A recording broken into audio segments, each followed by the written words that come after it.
Assalamu alaikum. Welcome to my channel Aisha Legal Institution. I hope you all be good. Today we discuss syllabus of LLB Part 1 5 year.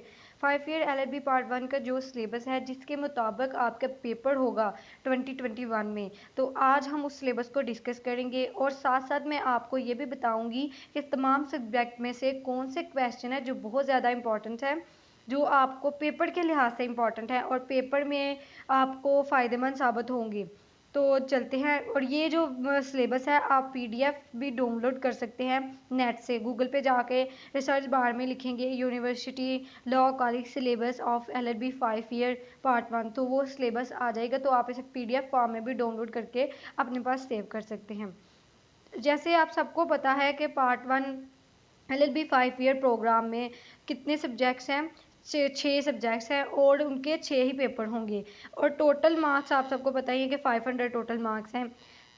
और अब हम चलते हैं books के syllabus की बात कर लेते हैं। तो इंग्लिश का सिलेबस आपको मैंने पहले भी वीडियो में बता दिया हुआ है कि कोर्स के क्या ऑब्जेक्टिव्स हैं, इस तरह से पोर्शन बने होंगे इसके और कौन सी रिकमेंडेड बुक्स हैं आपके लिए, आपको किस तरह से जो है इसकी तैयारी करनी है, तो ये आपको पता चल जाएगा ऑब्जेक्टिव्स। और इसके बाद ये इसकी मैंने अलहदा से वीडियो बनाई हुई है। अगर आपको इंग्लिश के सिलेबस के बारे में जानना है तो आप उस वीडियो को देख सकते हैं। नेक्स्ट हमारी बुक है पॉलिटिकल साइंस। पॉलिटिकल साइंस के इस बार जो है वो 3 पोर्शन आएंगे। पहला सेक्शन 1, सेक्शन 2 और सेक्शन 3, 3 पोर्शन बनाए होंगे और हो सकता है इन पोर्शन को इस तरह से भी पेपर में डिवाइड किया हो कि जो 10 क्वेश्चन आपको आएंगे पेपर में उनमें से आपको 5 करने हैं और उन 10 क्वेश्चन का पोर्शन इस तरह से हो कि हो सकता है 3 एक हों, 3 एक हों और 2 एक साइड पे हों और आपसे ये कहा जाए कि 3 में से आपने 2 करने हैं और 2 में से आपने 1 करना है। इस तरह से भी आपको वो मतलब पेपर का पोर्शन बना के दे सकता है। अब हम देखते हैं कि क्लासिकल जो पॉलिटिकल साइंस है उसके इम्पॉर्टेंट जो क्या क्या उसमें इन्वॉल्व है।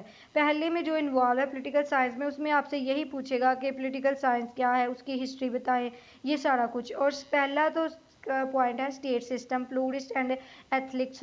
ये स्टेट सिस्टम आपने बताने के 2 तरह के होते हैं वो आपने। फिर उसके बाद स्टेट क्राफ्ट के हुक्मरानी, जो हाकमियत है स्टेट पे वो किसकी है, वो सारा कुछ आपने बताना है। स्टेट की इंपॉर्टेंट बतानी है, स्टेट का वर्क, उसकी सॉवरेनिटी है, पॉलिटिकल ट्रांजिशन है, उसकी एवोल्यूशन है स्टेट की। फिलोसफी ऑफ पॉलिटिकल साइंस की, पॉलिटिकल साइंस की फ़िलासफ़ी क्या है, पॉलिटिकल साइंस के इर्तिका कहाँ से हुई, इब्तदा कहाँ से हुई, तो ये उसके सुकरातों का व्यू है, प्लाटो, एरिस्टोटल है। इसमें जो सबसे ज़्यादा इंपॉर्टेंट है वो यही है कि स्टेट सिस्टम, प्लूरिस्ट एंड एथलिक्स है, ये बहुत ज़्यादा इंपॉर्टेंट है। उसके बाद तीसरे नंबर पे जो है वो स्टेट की sovereignty, it's too much importance. उसके बाद एरिस्टोटल का जो व्यू है स्टेट के बारे में बहुत ज़्यादा इंपॉर्टेंट है। सेकंड पोर्शन जो है वो रिलेटेड टू थ्योरीज है। थ्योरीज जो है कि सोशल साइंसेस के बारे में, पॉलिटिकल साइंस के बारे में जो नज़रिया है मुख्तलिफ फ़िलासफ़र्स का, मुख्तलिफ स्कॉलर्स का, तो वो इसमें सारा आ जाता है। तो इसमें जो सबसे मोस्ट इम्पॉर्टेंट थ्योरी है वो ऑगस्ट कमिट की है और उसके बाद फ्रेडरिक की थ्योरी डेमोक्रेसी की, कार्ल मार्क्स की थ्योरी भी बहुत ज़्यादा इम्पॉर्टेंट है और उसके अलावा थॉमस हॉब्स की थ्योरी भी बहुत ज़्यादा इम्पॉर्टेंट है। अब जो मैग्ना कार्टा है ये इतना ज़्यादा इम्पॉर्टेंट नहीं है, लेकिन ये जो पेपर में अगर आएगा भी तो आपसे 10 मार्क्स का क्वेश्चन पूछा जाएगा किसी और क्वेश्चन के साथ ऐड करके। बाकी जो थ्योरीज मैंने आपको बता दी है, फिर से रिपीट कर रही थी, थॉमस हॉब की थ्योरी, उसके बाद अगस्त कमेट, कॉलर मार्क्स की थ्योरी और एक और है ये मॉन्टेस्क्यू की थ्योरी। ये बहुत ज़्यादा इंपॉर्टेंट थ्योरीज हैं। और जो थर्ड पोर्शन है फाउंडेशनल नोटेशन है, इसमें इसमें गवर्नमेंट के बारे में आपसे पूछा जाएगा। गवर्नमेंट की मुख्तलिफ काइंड्स बताई गई हैं इसमें, local government and local self government, democracy है। डेमोक्रेसी बहुत ज़्यादा इंपॉर्टेंट है, ये पेपर पॉइंट ऑफ व्यू के लिए ऐसे बहुत इंपॉर्टेंट क्वेश्चन है। इसके बाद फेडरेशन भी बहुत इंपॉर्टेंट क्वेश्चन है according to paper.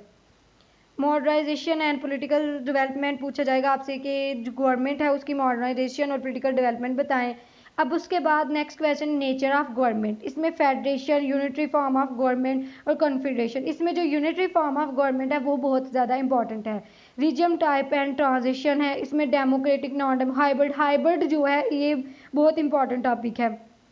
Political economic के बारे में आपसे पूछ सकता है कि क्या क्या उसमें डेवलपमेंट हुई हैं, एडवांस इंडस्ट्रियलाइज स्टेट्स के, डेवलपिंग नेशंस और अनडेवलप्ड नेशंस, इस तरह से। मेजर इन्फ्लुएंस लॉ पूछ सकता है, काइंड्स ऑफ लॉ पूछ सकता है आपसे, ये भी बहुत इंपॉर्टेंट है। और इसमें एक ये जो ग्लोबलाइजेशन है ये भी बहुत इंपॉर्टेंट क्वेश्चन है। इसके बाद दैन ये जो है लैंडमार्क डॉक्यूमेंट्स, इसमें ये जो डॉक्यूमेंट्स हैं, declaration of rights of man and the citizen, ये डिक्लेरेशन ऑफ राइट्स पूरा चार्टर है और इसमें डिक्लेयर किए गए हैं राइट, जैसे पाकिस्तान के कॉन्स्टिट्यूशन में डिक्लेयर किए गए हैं राइट, इसी तरह से डिक्लेरेशन ऑफ राइट्स है, एक चार्टर है पूरा बना हुआ, तो ये भी बहुत इंपॉर्टेंट है। और उसके बाद United nation charter, universal declaration of human rights, ये भी बहुत इंपॉर्टेंट है। ये दोनों जो है पेपर पॉइंट ऑफ व्यू के लिहाज से बहुत इंपॉर्टेंट क्वेश्चन है। देन आ जाते हैं हमारी सोशियोलॉजी पार्ट पेपर 3। पेपर 3 में सोशियोलॉजी के बारे में है कि what is sociology and nature and scope, ये भी बहुत इंपॉर्टेंट क्वेश्चन है। इसके बाद सेकंड वाला क्वेश्चन कि इसके दूसरी सोशल साइंसेज के साथ क्या रिलेशन है, ये भी बहुत इंपॉर्टेंट है। और जो डी वाला क्वेश्चन है structural functionalism, social conflict, symbolic interaction, इसको आप सोशल पर्सपेक्टिव को, इम्पॉर्टेंट तो है लेकिन काफ़ी ज़्यादा इंपॉर्टेंट नहीं है, तो इसमें सोशल कॉन्फ्लिक्ट पे अलग से क्वेश्चन वो आपसे पूछ सकता है, ये भी इम्पॉर्टेंट ही है। उसके बाद है सोशियोलॉजिकल रिसर्च है, इसमें आपसे purpose and time dimension, research method, interviews, focus groups इसमें इंपॉर्टेंट है, सेकेंडरी डाटा एनालिसिस इंपॉर्टेंट है, कल्चर वाला बहुत ज़्यादा मोस्ट इंपॉर्टेंट टॉपिक कल्चर वाला है, इसमें आपसे टाइप्स के बारे में पूछ सकता है, एलिमेंट्स के बारे में भी पूछ सकता है, ये तो मस्ट है ना।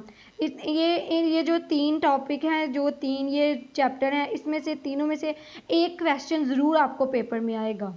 उसके बाद नेक्स्ट है socialisation. Socialisation is most important question, ये आपसे पूछ सकता है कि एजेंट्स ऑफ सोशलाइजेशन, ये सबसे इंपॉर्टेंट टॉपिक है एजेंट्स ऑफ सोशलाइजेशन।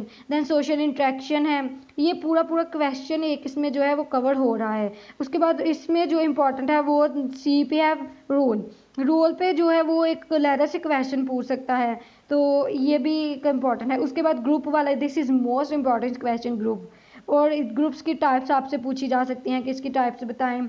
इसमें ब्यूरोक्रेसी भी is most important question. Then deviance is most important question, deviance की type of crime is most important question, juvenile delinquency is most important question, stratification, social mobility, so stratification जो है social stratification is most important question and social mobility is also important. Social institutions जो है ये पूरा overall जो है आपसे question पूछ सकता है, तो ये भी बहुत इंपॉर्टेंट है।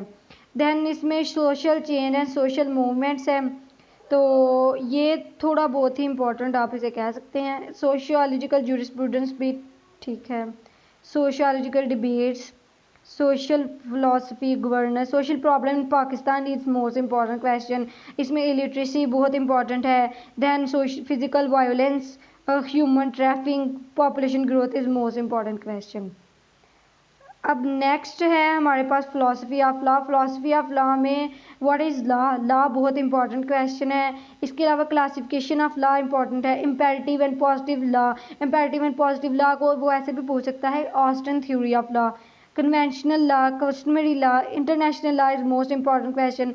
वो ये भी पूछ सकता है कि what is difference between civil law and criminal law.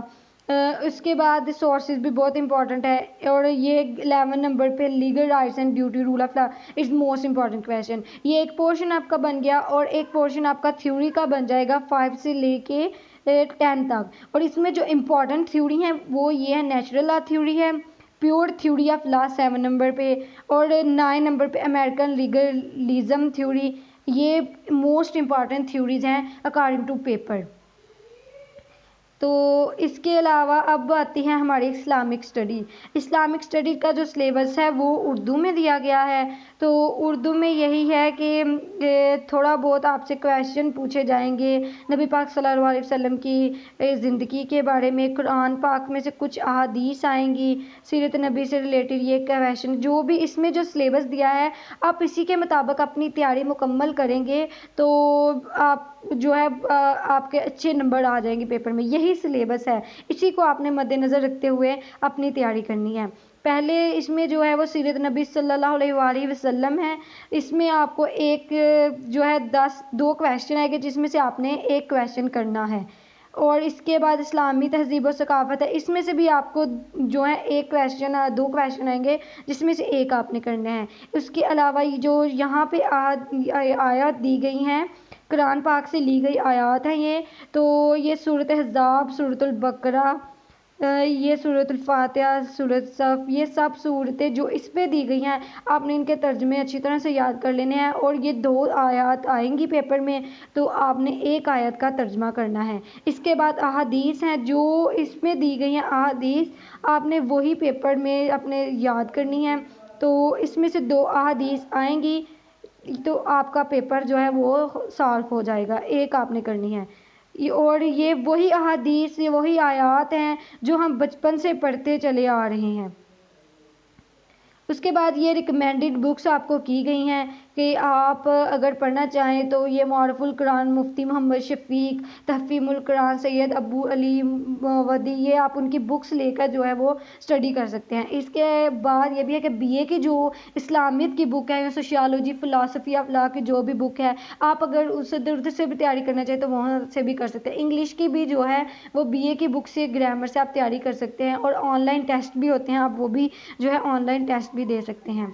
ये अरेबिक है, अरेबिक के भी ये दर्स के जो हैं उन्होंने नाम लिख दिए हुए हैं कि आपने कौन कौन से दर्स जो है वो करने हैं। ये बुक भी मिलती है, ये तो वही बुक है जो पार्ट 3 में होती थी, सॉरी जो LLB 3 ईयर्स में प्रोग्राम में होती थी अरेबिक की बुक, ये वही अभी तक चल रही है।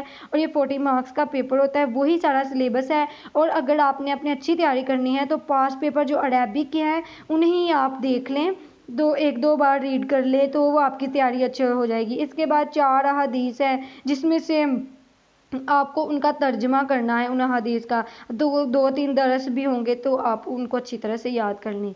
आई hope you like my video. If you like my video then subscribe my channel and hit the bell icon. Okay, take care, अल्लाह हाफिज़।